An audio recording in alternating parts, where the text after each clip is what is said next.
جبکہ آپ کے بارڈر سے لے کے ہر جگہ کشمیر میں انلیگلی انڈین ہیلڈ آپ کو جموں کشمیر میں ایک ایک جگہ پر آپ کے وہاں پر جو ہے وہ چیک پوسٹ لگی ہے، پرندہ پر نہیں مار سکتا، اور یہ لوگ وہاں پہ آ کے آپریشن کرتے ہیں، پھر دوبارہ غائب ہو جاتے ہیں، دوبارہ آج تک نہیں نظر آئے۔ دس اسپیکس کہ انڈیا نے اپنی کریڈیبلٹی کو ختم کر دیا ہمیشہ کے لیے۔ نمبر 2، اس کے بعد ایک نیوکلیر، یہ India being a nuclear country fall flag کر کے اپنے ہمسایہ نیوکلیر ملک کے اوپر ایک آپ نے اٹیک کر دیا وداؤٹ ریلائزنگ اس کے ریجنل اور انٹرنیشنل گلوبل افیکٹ کیا ہو سکتے ہیں۔ آئی مین اندازہ لیں کتنا انمیچور اور ارسپانسبل ملک ہے یہ۔ اس کی وجہ سے یہ دنیا میں اس کا ملک، اور پھر جو اس کو پاکستان نے اس کو سبق سکھایا، کرشنگ ڈیفیٹ دی، فیلڈ مارشل نے پوری قوم کو اکٹھا کر کے وہ کے سامنے ہے، وہاں پر بھی اس کو کرشنگ ڈیفیٹ دی، اس کو آئسولیٹ کر دیا، پاکستان ریجنل اسٹیبلائزر بن گیا۔ اس کے بعد دنیا پاکستان کے ساتھ دفاعی معاہدہ کرنا چاہتی ہے، سعودی عرب سے دفاعی معاہدہ ہو گیا، اور ممالک چاہتے ہیں، ہمارے سے G17 کے آرڈر بہت بے انتہا آ گئے، اور ہمارے ویپن آ گئے۔ Where is India? India is isolate. آج آپ دیکھ لیں پریزیڈنٹ ٹرمپ ایران ہماری بار بار تعریف کرتے ہیں، ہمارے یہ اعلیٰ سفارتکاری کی، ہماری اعلیٰ ملٹری ڈپلومیسی کی، ہم نے جو کردار ادا کیا ہے سالس کے میڈیسن کا، اس کی تعریف کرتے ہیں۔ دنیا پاکستان کو یاد کر رہی ہے، فوکس ہے کہ پاکستان نے بہت بڑا کام کیا ہے۔ Where is India? انڈیا نہایت ہی کمزور لیڈرشپ، کمزور کمانڈرز، انٹرینڈ انپروفیشنل، یہ دنیا کو پتہ چل گیا، اور ہم نے بتا دیا کہ ہم بہت ہی ایک پروفیشنل، اس کے بعد ریسپانسبل میچور نیوکلیر ملک ہیں ود بیٹل ہارڈل اینڈ پروفیشنل۔ جی جاوید صاحب، جو ہم نے چائنا سے سب میرینز ایکوائر کی ہیں، اس کے حوالے سے آپ کیا کہیں گے؟ کتنی امپورٹنٹ ٹیکنالوجی ہے جو نئی وارشپس آئی ہیں، اس کا پاکستان کو کتنا ایڈوانٹیج ہوگا؟ جی بالکل، یہ پاکستان نیوی کا جو آفینسو پنچ ہے نا جی، یہ سبمرینز ہماری، اس کا ایک اس میں کلیدی کردار ان کا ہے۔ سبمرین اور جو ہماری لانگ رینج میری ٹائم پیٹرول ایئر کرافٹ ہیں کہ جو دور مار جا کر سرویلنس بھی کر سکتے ہیں اور اسٹرائک بھی کر سکتے ہیں۔ اسی طرح سبمرینز جو ہیں وہ کئی ہفتوں تک دشمن کی بندرگاہوں کے پاس ان کے باہر منڈلا کر ان کی ٹریڈ کو چوک کر سکتی ہیں۔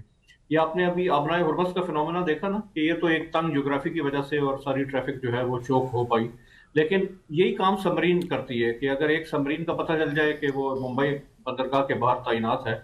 تو کئی ہفتے کئی مہینے جب تک وہ سبمرین کی وہاں سے ڈپارچر جو ہے کنفرم نہیں ہو جاتا، وہاں سے ٹریڈ جو ہے نہ آ سکتی ہے نہ جا سکتی ہے۔ اور انڈیا کو اس کا بخوبی پتہ ہے کہ جو ہماری ہینگور سبمرین نے 1971 میں جو ان کا جو پکھری جہاز کو ڈبویا تھا اور کرپان جہاز کو سیریسلی ڈیمیج کیا تھا، تو مطلب بہت زبردست کیپیبلٹی الحمدللہ ہنگور کلاس کی شیپ میں پاکستان کی بیریا میں ابھی اضافہ ہونا شروع ہو گیا ہے۔ پہلی آپ دوز کمیشن ہو گئی ہے، اور اوور کمنگ منتھس انشاءاللہ ہم یہ فل کیپیبلٹی ایکوائر کریں گے، نہ صرف ایکوائر کریں گے بلکہ انڈیجنس پروڈکشن کی طرف بھی، اس کی مزید سیریس پروڈکشن کی طرف بھی جائیں گے آنے والے دنوں میں، کیونکہ کراچی شپ یارڈ میں آپ کو پتہ ہے کہ باقی 4 جو ہیں وہ بنائی جا رہی ہیں تیزی سے،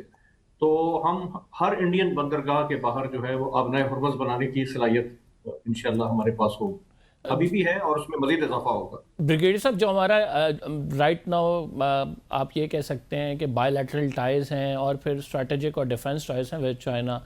پاکستان کے لیے no doubt they are very important when we talk about J-10C، when we talk about سب میرینز۔ یہ جو کولیبریشن ہے یہ کس حد تک جو ہے وہ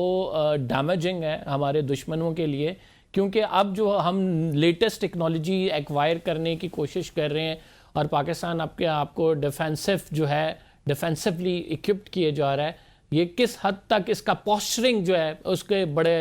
اثرات ہیں، خصوصاً جب ہمارے ساتھ چائنا آ کے کھڑا ہوتا ہے یا چائنا سے ہم کوئی ٹیکنالوجی لیتے ہیں تو ہم دیکھتے ہیں کہ بھارتی میڈیا میں جو ہے اس پر طوفان بھی برپا کیا جاتا ہے۔ اس کے حوالے سے آپ کی رائے جاننا چاہوں گا۔ دیکھیں، پاکستان نے جو ابھی چیف آف ڈیفینس فورسز کا ایک ہیڈ کوارٹر نیا اسٹیبلش کیا، یہ یونیفائڈ کمانڈ اس is going to bring lot of multi domain operation میں ہیلپ فل،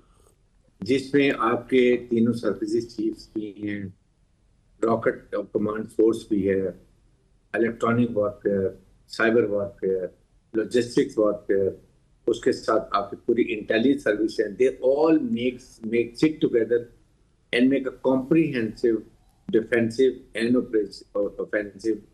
اینڈ ڈفرینٹ قسم کی کانٹیجنسی بناتے ہیں اس میں, تاکہ ٹائم ویسٹ نہ ہو فاسٹ موونگ بیٹل میں, اور آل ادر ہماری ایئر فورس نیوی اور آرمی اپنے اپنے کام پراپرلی کریں, دین دیر نو انٹرفیئرنس. دس یہ کمال مہارت ہے. یہ اب آپ کے سامنے دیکھ لیں جو ابھی یہ انگور آپ کی آئی ہے شاہ بحرین, آپ کو یاد ہے 2019 میں جب یہ ابھی نندن کا جہاز گیا تھا, اس وقت بھی انڈین سب میرین نکلی تھی اور ہماری نیوی نے فوراً اس کو آئیڈینٹیفائی کر لیا تھا. اور ایڈمرل جاوید اقبال آپ کو بتائیں گے کہ جو ہی سب میرین آئیڈینٹیفائی ہو جائے مین اٹس اے شور کل. نمبر 2, ابھی اس دفعہ بھی انہوں نے وکرانت کو انٹرنیشنل واٹر میں لے کر آئے, جو ہی ہماری نیوی نے اینٹی شپ میزائل لگائے یہ دم دبا کے اس کو لے گئے واپس اپنے ایریا میں جا کے کھڑا کر دیا. یہ ان کی نیوی کی کیپیبلٹی ہے. دے نو کہ ہماری اس وقت, اور آپ نے آج تک کبھی جو ہے سی لائنز میں کوئی بندش نہیں دیکھی, جتنی بھی حالات خراب ہوتے ہیں ہماری line of communication sea line سے وہ کلیئر رہتی ہے. Is all because of navy activity کی وجہ سے. سو اس لیے یہ ہماری جو ایک سنکرونائزیشن ہے نا ایئر فورس نیوی اور گراؤنڈ کی, یہ اس لیول کی ہے کہ انڈیا سوچ بھی نہیں سکتا, اور یہ ہم نے کر کے دکھایا, دنیا کو کر کے دکھایا. اتنی بڑی فوج کو 2 دن میں انفیکٹو پیرالائسس کر دیا ان کے سسٹم میں. What else be needed. اس لیے پوری قوم کو پتہ ہونا چاہیے سندور 2 ان کا باپ بھی نہیں کر سکتا جو ڈی جی ایس بنے, کر کے دکھائیں.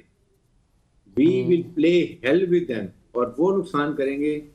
جو یہ 4 کو جو خطرناک دہشت گردوں کا ٹولہ ہے نا, نریندر مودی, امیت شاہ, راجناتھ سنگھ اور اجیت ڈوال, یہ انڈیا کو تباہی کے دہانے پہ لے کے جا رہے ہیں. ان کی سوچ اکھنڈ بھارت کی نکال دیں. جو انڈیا کا جو تشخص تھا نا سیکولر کا, وہ ختم کر دیا انہوں نے. اونلی اپر کلاس ہندو, باقی کو کچھ نہیں چاہیے. یہی کو لے کے ڈوبے کا عنقریب آپ دیکھیں. اور یہ نریندر مودی, مجھے یقین ہے کہ 1 سال کے بعد یہ گجرات ریلوے اسٹیشن پہ وہیں پہ کھوکھا لگائے گا چائے کا جہاں سے اٹھ گیا. بریگیڈیئر صاحب, سوری ریئر ایڈمرل صاحب, رائٹ ناؤ اگر ہم دیکھیں اے سیمیٹرک وارفیئر پہ بات کریں, ایران نے اپنا سکہ منوایا اور بڑی کامیابی کے ساتھ اپنی سے کئی بڑی قوت جو ہے اس کو اس ٹائم پہ اس نے آپ یہ کہہ سکتے ہیں کہ نت ڈالی ہوئی ہے. تو رائٹ ناؤ ہم کیا اے سیمیٹرک وارفیئر کے حوالے سے اگر بات کی جائے کتنی کیپیبلٹی رکھتے ہیں, اور یہ اگر particularly talking about the sea routes تو اس میں یہ کتنا افیکٹو ہوتی ہے؟ جی بالکل, ابھی آپ نے دیکھا کہ ایسیمیٹرک وارفیئر جو ہے وہ بیسکلی یعنی اگر کوئی چھوٹی قوت اور بڑی قوت کا فورس ٹو فورس جس کو کہتے ہیں نا اسٹیل ورسز اسٹیل اگر مقابلہ نہ کر سکے تو پھر غیر روایتی طریقے جو ہیں وہ استعمال کیے جاتے ہیں. جیسے ابھی آپ نے دیکھا کہ دنیا جو ہے وہ ڈرونز, انمینڈ سرفیس وہیکل جیسے چھوٹی چھوٹی کشتیاں ہیں, وہ اب پانی کے اوپر انمینڈ ہیں اور ان کے اوپر ویپن لگے ہوئے ہیں, راکٹ لگے ہوئے ہیں, ایکسپلوسیوز ہے, وہ جا کے تجارتی جہازوں سے جا کے ٹکرا سکتی ہیں, جنگی جہازوں سے جا کے ٹکرا سکتی ہیں. مطلب یہ ایک ہائبرڈ وارفیئر کی ایک اسٹریٹجی ہے کہ جو لو کاسٹ ہے, یہ جنگ میں بھی قابل عمل ہے, اور اگر جیسے نو وار نو پیس کی سچویشن ہو, ایک لانگ ٹرم ایک کوارشن کرنے کی کوشش کی جا رہی ہو, آپ کی سی لائنز آف کمیونیکیشنز کو انٹرپٹ کیا جا رہا ہو, چھیڑ چھاڑ کی جا رہی ہو, آپ کے تجارتی جہازوں کو کہیں روکا جا رہا ہو مشرق بعید کی طرف سے آنے والے, تو یہ سارے جو ہیں یہ بڑی افیکٹو مینز ہیں ایسیمیٹرک وارفیئر کہ آپ منیمم فورس کے ساتھ میکسیمم ایفیکٹس گین کریں اور دشمن کو اس کا وہ جو حربہ ہے اس کو ڈیفیٹ کریں, اس کو اس سے پیچھے ہٹنے پہ مجبور کر. لیکن ظاہر ہے کہ پاکستان کی ایک جامع حکمت عملی ہے, ہم ایسیمیٹرک کے ساتھ ساتھ جو ہمارے جو سیمیٹرک مینز ہیں, جو ہمارے بڑے بحری جنگی جہاز ہیں, ہمارے لانگ رینج میری ٹائم پیٹرول ایئر کرافٹ ہیں, تو ہم نے پیرلل دونوں چیزوں میں ہی انویسٹ کیا ہے. کیونکہ کریکٹر آف وار تو چینج ہو رہا ہے, لیکن ایک سب سے بڑی جو نیچر آف وار میں جو ایک چیز ہوتی ہے وہ انسرٹنٹی ہوتی ہے, تو آپ کو ہر پہلو کو مد نظر رکھ کر تیاری کرنی پڑتی ہے. اس کے ساتھ ساتھ جو ہمارا جو ہیومن ریسورس ہے اس کی ایجیلٹی پہ بہت انویسٹ کیا جا رہا ہے کہ فاسٹ تھنکرز, کیونکہ اگر آپ آرٹ آف جنرل شپ نہیں ہے, آپ میں آرٹ آف ایڈمرل شپ نہیں ہے, تو جتنی مرضی آپ اکوپمنٹ کی تیاری کر لیں, لیکن اگر if you don't know how to use them تو تب بھی آپ کو جو ہے وہ ہزیمت کا سامنا کرنا پڑ رہا ہے. تو یہ جو